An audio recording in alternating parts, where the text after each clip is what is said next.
बिस्मिल्लाहिर्रहमानिर्रहीम रब्बि इश्रह ली सदरी वयस्सिर ली अमरी वहलुल उक़दतम मिन लिसानी यफ़क़हू क़ौली।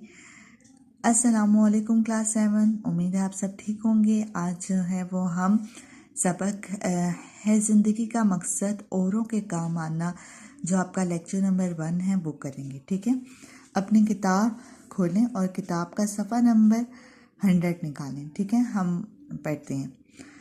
अब यहाँ पे देखें, कुछ आपके ख़ास अल्फाज हैं।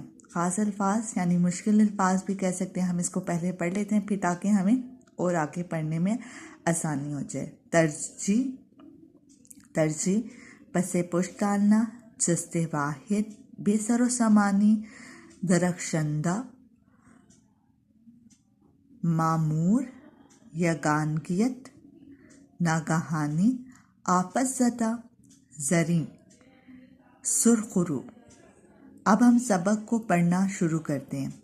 आपने, मुझे उम्मीद है कि अपनी किताब खोल ली होगी, सफ़ा नंबर 100 भी निकाल लिया होगा। अब हम पढ़ना शुरू करते हैं। आपने क्या करना है कि आपने अपने हाथ में एक पेंसिल रखनी है और साथ ही हाइलाइटर भी रखना है। जहाँ जहाँ मुश्किल अल्फाज आएंगे हम उसको हाईलाइट करेंगे और उसके जो है मायने लिखना शुरू कर देंगे। ठीक है, लिखते जाएंगे। कहा जाता है कि इंसान एक माशरती हैवान है। हैवान कहते हैं जानवर को। ठीक है, लेकिन माशरती हम क्योंकि माशरे में रहने वाले हैं, एक इंसान दूसरे से मिलजुल कर रहता है। ठीक है, मिलजुल कर रहने को माशरा कहते हैं। वो माशरे में मिल रहने पर मजबूर है। ठीक है, मजबूर है।